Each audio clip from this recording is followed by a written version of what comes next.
La loi du 3 juillet 2020 portant statut spécial du personnel des forces armées béninoises et assimilé à nouveau au Parlement pour examen et adoption à l'initiative de l'exécutif. Le requérant sensible aux conditions de vie des pensionnaires des prytanées et lycées militaires de jeunes filles du pays a souhaité que le législateur se prononce sur la question de l'employabilité de ces enfants de troupe. C'est le chef de l'État lui-même qui s'est saisi du dossier suite aux plaintes répétées de parents d'enfants en apprentissage dans ces établissements qui ne sont pas des centres de formation militaire, mais plutôt des écoles d'élite confiées à l'armée pour que le règlement, la discipline et le sérieux militaire accompagnent la formation des pensionnaires. Et ce que j'ai vu, c'est ahurissant. Ce n'est pas digne de nous, ce n'est pas normal.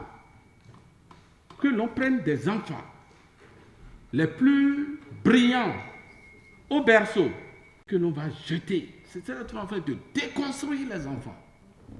Et ça a duré des années dans ce pays-là. Et c'est pour ça, moi, je voulais féliciter le gouvernement. C'est ça, avoir un gouvernement qui veille sur les choses.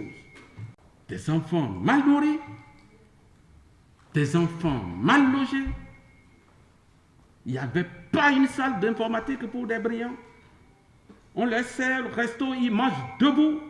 On n'est pas content d'entendre les témoignages que nous avons tout à l'heure là. Et nous avons tout intérêt à encourager le gouvernement. Cette école de Prytanée, je n'en connais pas une famille qui n'a pas souhaité voir son enfant là-bas.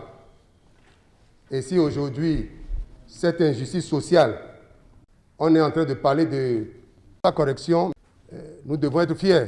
Le nouveau texte adopté à l'unanimité réhabilite la qualité de la formation dans ces écoles d'élite, mais offre également des avantages aux pensionnaires en fin de formation désireux de s'engager dans l'armée lors des concours directs de recrutement.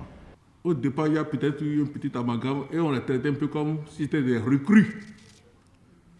Et l'alimentation, c'était vraiment l'alimentation des recrues, c'est des bouillons. Leurs conditions d'hébergement, etc.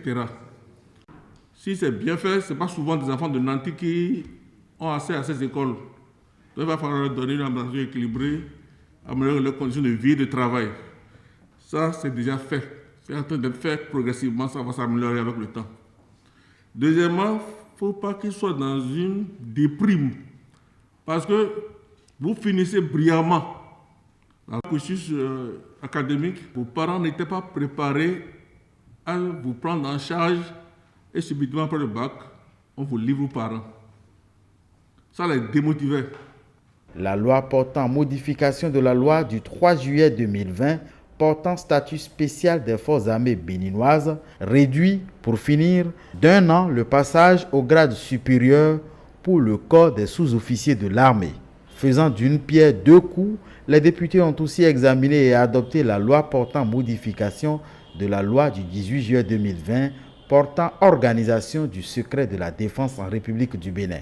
Le nouveau texte, riche de 29 articles organisés en 3 chapitres, s'adapte mieux aux dispositions du Code pénal, estime la commission en charge de la défense au Parlement et devrait permettre de renforcer le dispositif sécuritaire du pays en matière de sauvegarde des intérêts vitaux de la nation.